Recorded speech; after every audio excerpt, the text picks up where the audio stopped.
नमस्कार दोस्तों। आज मैं फिर से एक नया विषय लोक प्रशासन लेकर आया हूँ और जितना भी इलाहाबाद यूनिवर्सिटी के कोर्स में सिलेबस में होगा, हम केवल उतने ही पार्ट को कवर करेंगे लोक प्रशासन के अंतर्गत। जब धीरे-धीरे चैनल ग्रो होगा, तो फिर आगे और भी अन्य विषय पर बात की जाएगी। तो चलते हैं अब लोक प्रशासन की ओर। तो आज हम पढ़ेंगे लोक प्रशासन के अर्थ, प्रकृति, क्षेत्र और महत्व को। तो लोक प्रशासन अ, एक बहुत ही वृहद अवधारणा है, जिसमें 2 शब्द सम्मिलित होते हैं, लोक और प्रशासन। जिसमें सबसे लोक का अर्थ तो हमको पता ही है कि जनता से होता है और प्रशासन का अर्थ हमको नहीं पता है, तो इसको हम सबसे पहले समझेंगे। तो प्रशासन की अधिक व्यापक अवधारणा क्या है? लोक प्रशासन। और अगर हमको लोक प्रशासन को समझना है, तो प्रशासन के अर्थ को जानना ही पड़ेगा। तो लोक प्रशासन क्या है? जो प्रशासन क्या है, वो प्रशासन कैसे बना है? प्रशासन का इंग्लिश में मीनिंग होता है एडमिनिस्ट्रेशन, और यह लैटिन वर्ड एड और मिनिस्ट्रियर से मिलकर बना है, जिसका अर्थ है सेवा करना या प्रबंध करना, टू सर्व, टू मैनेज। ठीक। और ये सेवा और प्रबंधन निजी भी हो सकता है और सार्वजनिक भी हो सकता है। ये बात हो गई। अब प्रशासन की परिभाषा साइमन भी देते हैं और ड्राइट वाल्डो भी देते हैं। इसके अन्य विद्वान भी देते हैं। हालांकि मुझे ये दोनों ज़्यादा सही लगे, इन दोनों की परिभाषाएं, क्योंकि ये अलग अलग आयाम को लेकर चल रही थी, तो इसलिए मैंने इसको सम्मिलित किया। अपने व्यापक अर्थ में प्रशासन को समान लक्ष्यों को पूरा करने के लिए सहयोग करने वाले समूहों की गतिविधियों के रूप में परिभाषित किया जा सकता है।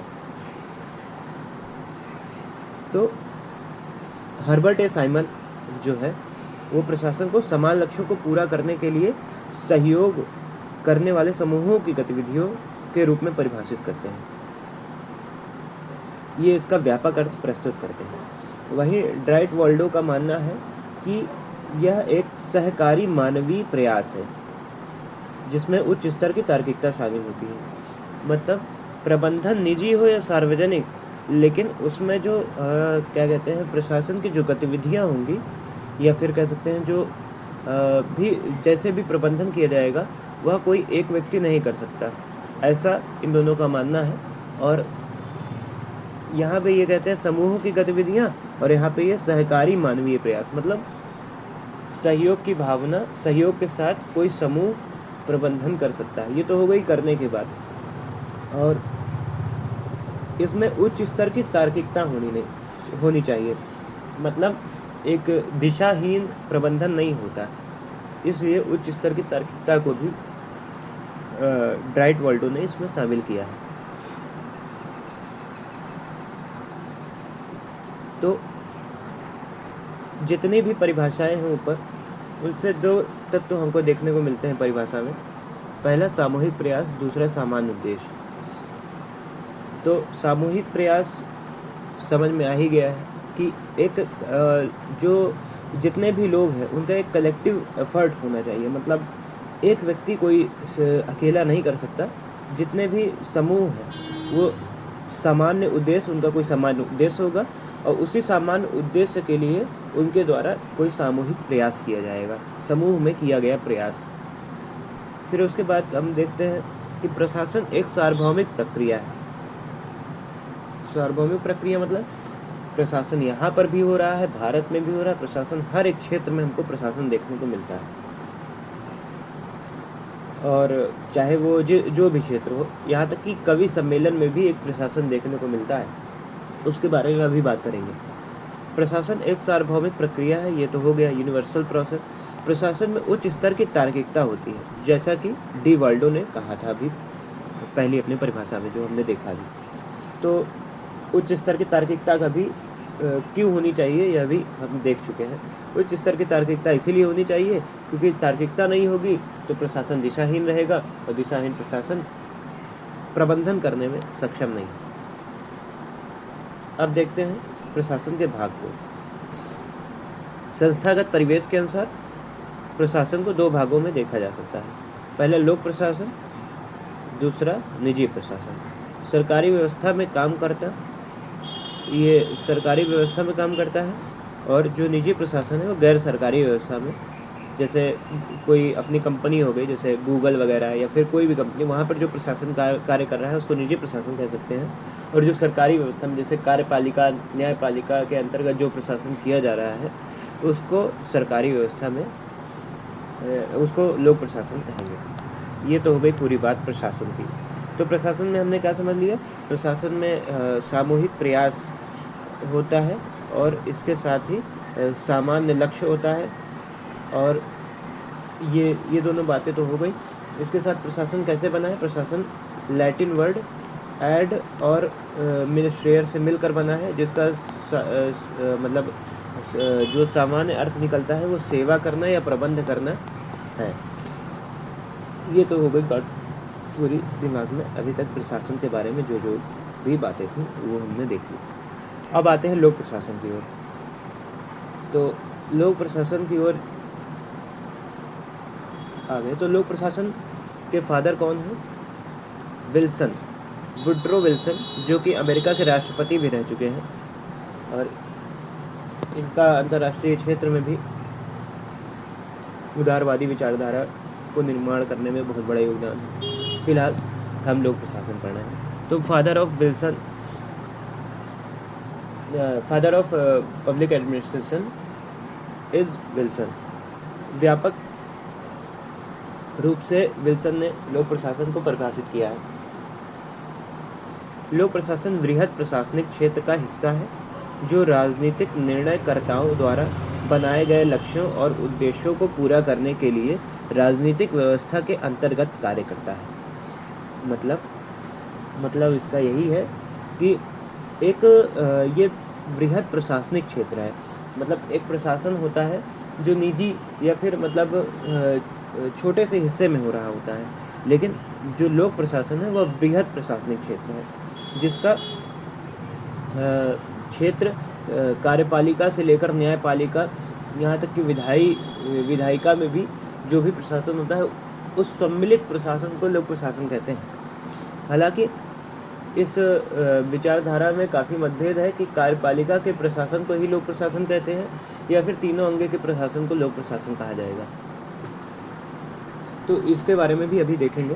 फिलहाल अभी यहाँ पर हमको यही समझना है कि कार्यपालिका, विधायिका और न्यायपालिका, इन तीनों में जो भी प्रशासन हो रहा है उसके सम्मिलित ये जो वृहद प्रशासनिक क्षेत्र बन रहा है इसको ही लोक प्रशासन कहा जाएगा।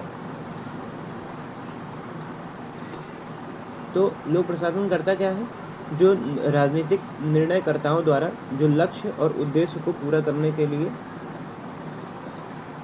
राजनीतिक व्यवस्था, जो एक राजनीतिक व्यवस्था होती है, एक राजनीतिक व्यवस्था है, उसमें नेता लोग निर्णय लेते हैं। उन्हीं नेताओं के निर्णयों के कार्यान्वयन के लिए जो आधारभूत गतिविधियां या ढांचा तैयार किया जाता है वही लोक प्रशासन कहलाएगा।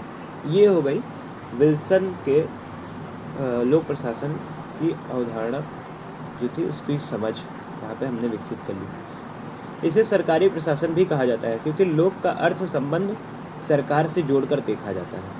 सीधी सी बात है, सरकार लोक हित में काम करती है। सरकार क्या है,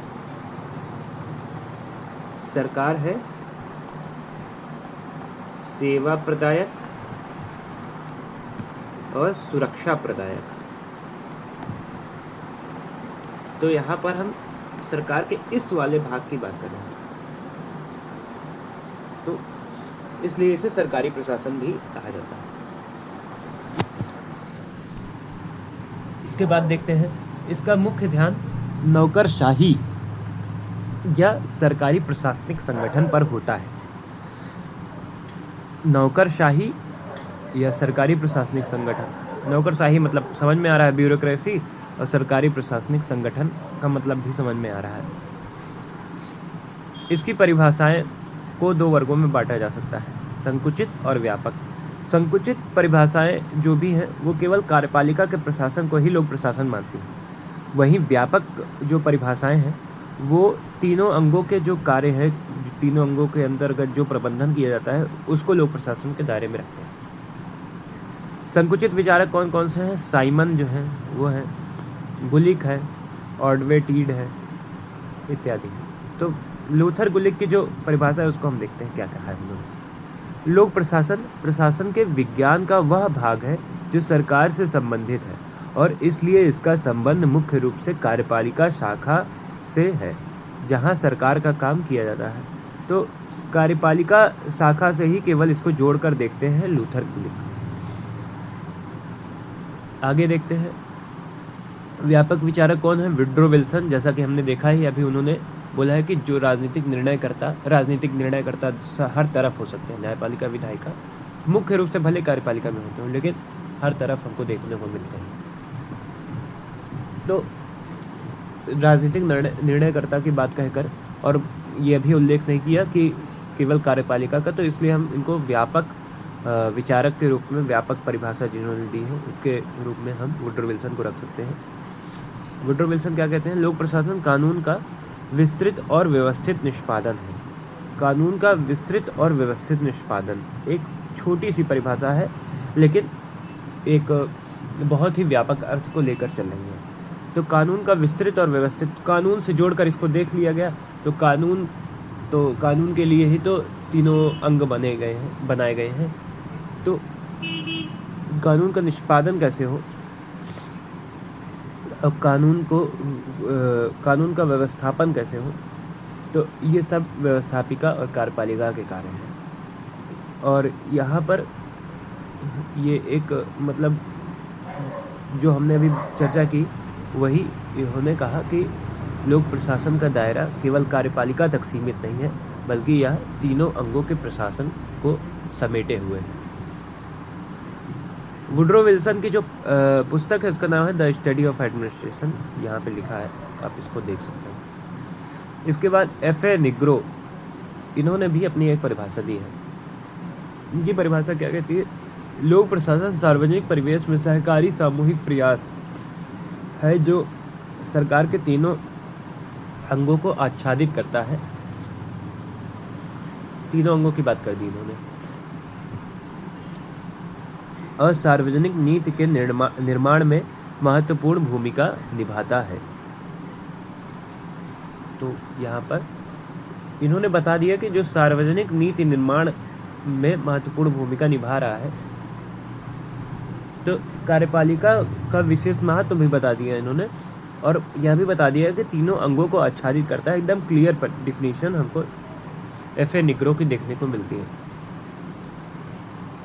और संक्षेप में अगर बहुत बड़ी बात कहनी हो तो लोक प्रशासन की जो वुड्रो विल्सन की परिभाषा है उसको भी अपने उत्तर में शामिल किया जा सकता है। विलोबी, चौथी शाखा मानव किसकी, शासन की। जैसे शासन के 3 अंग है ना, विधायिका, कार्यपालिका, न्यायपालिका, वहीं विलोबी जो है, विलोबी एक विद्वान है जिन्होंने प्रशासन को एक चौथी शाखा माना है शासन का, जो कि जैसे ये तीनों जो है एक दूसरे पर नियंत्रण संतुलन रखते हैं तीनों अंग, लेकिन जो प्रशासन है वह हर एक उसके नियंत्रण में रहता है, मतलब पूर्ण रूप से स्वतंत्र नहीं है, हर एक अंग के नियंत्रण में रहता है और ये एक चौथा अंग है अपने आप में, ऐसा विलोबी का मानना है। लेपोस्की ने भी विलोबी के इसी मत का समर्थन किया है। अब देख लेते हैं प्रशासन, संगठन और प्रबंधन में अंतर। विलियम शुल्ज और ओलिवर शेल्डन के अनुसार प्रशासन क्या है, लक्ष्य नीति निर्धारण, मतलब नीति निर्धारण करना ही या फिर लक्ष्य का निर्धारण करना ही प्रशासन।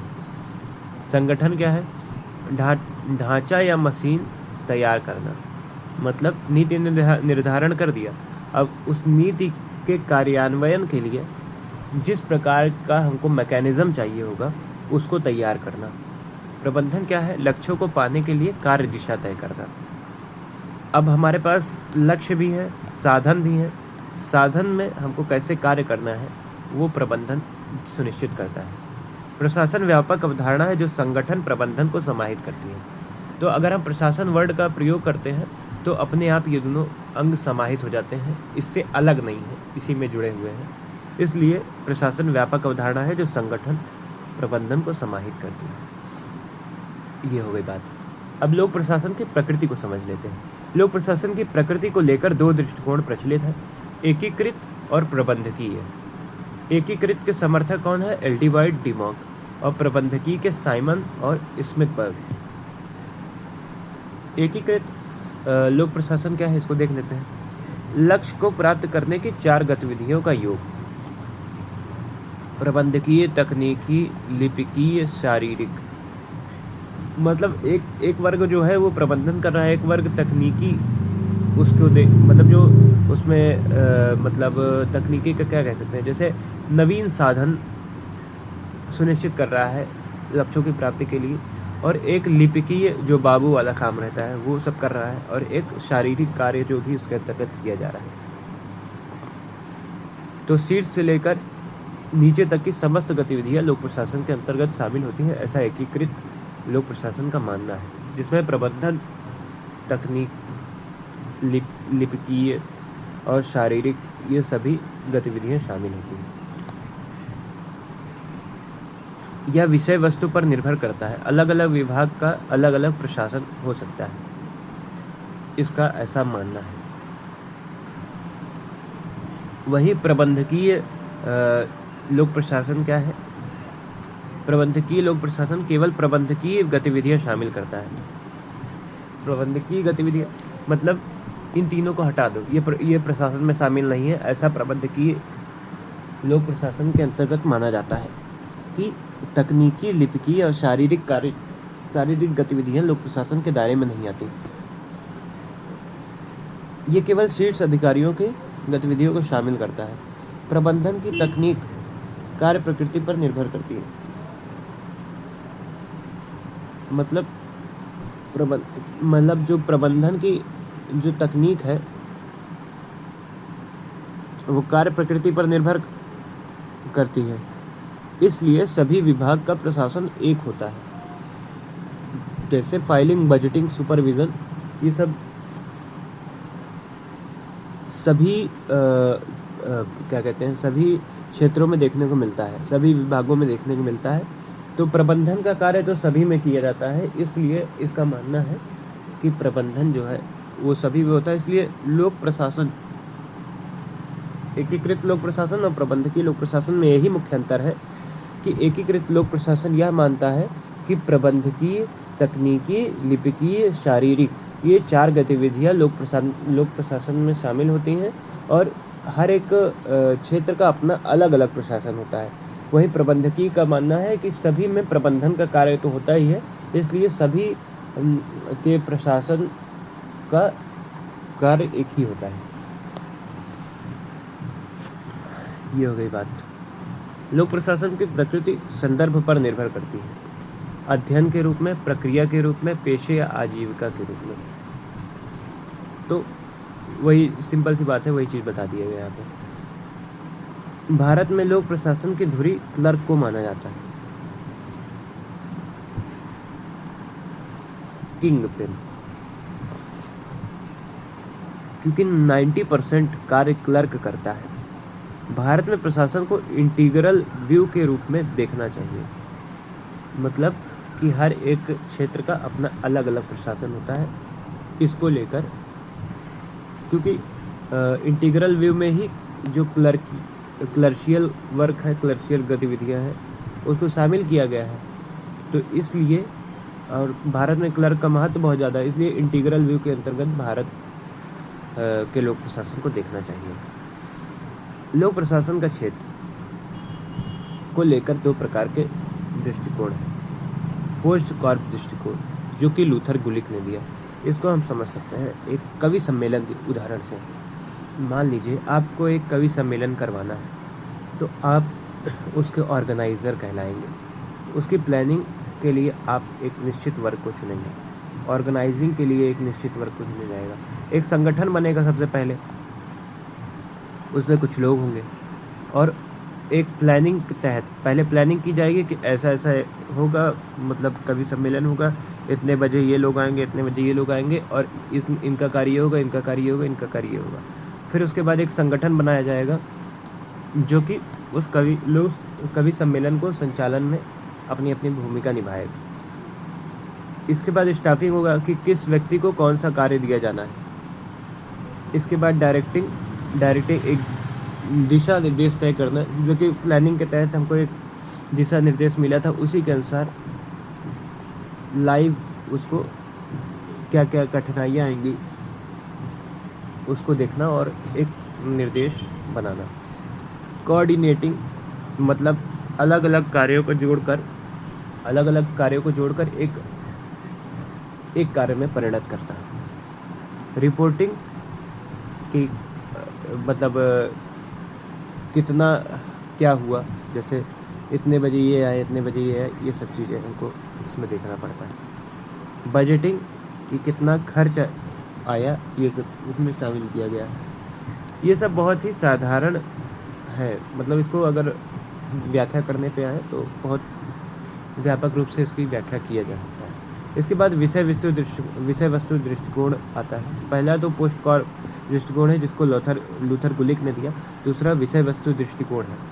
पोस्ट कॉर्प का विरोध किया क्योंकि वह तकनीक उन्मुख था, मतलब उसमें तकनीक के बारे में तकनीक के ऊपर ज़्यादा जोर दिया जा रहा था। लोक प्रशासन के क्षेत्र के रूप में स्वीकार्य नहीं। लोक प्रशासन अपने उद्देश्य को लेकर चलता है, तकनीक को भी लेकर चलता है, लेकिन उद्देश्य प्राथमिक है।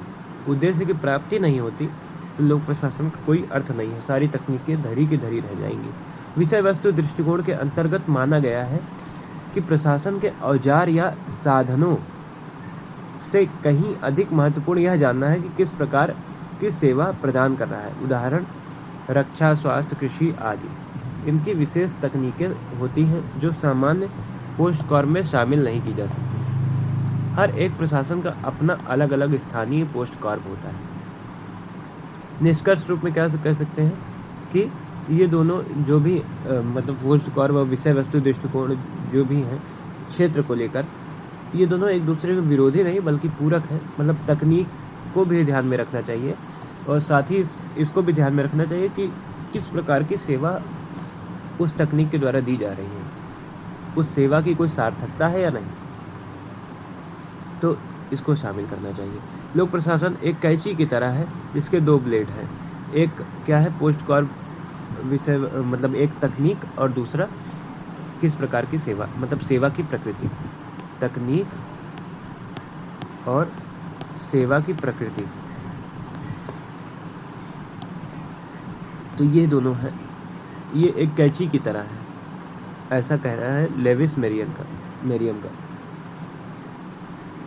प्रशासन का संबंध सरकार के क्या और कैसे से है, ये कहा है एमी डिमॉक ने।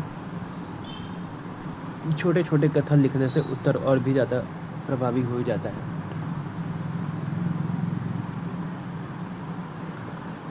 विषय के रूप में लोक प्रशासन की शाखाएं: संगठनात्मक सिद्धांत और व्यवहार, लोक कार्मिक प्रशासन, लोक वित्तीय प्रशासन, तुलनात्मक और विकासात्मक प्रशासन, लोक नीति विश्लेषण। ये सभी लोक प्रशासन के शाखाएं के रूप में हमें देखने को मिलता है, जो कि इसके क्षेत्र को दर्शाता है। अब लोक प्रशासन के महत्व को देख लेते हैं।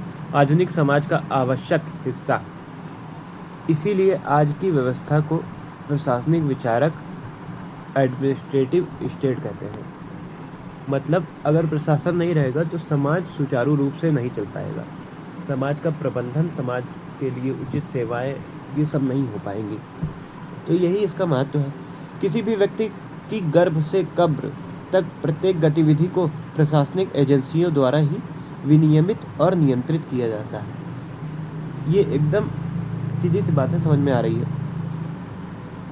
आगे क्या है, लोक प्रशासन के महत्व को दर्शाते हुए विद्वानों ने निम्नांकित विचार व्यक्त किए।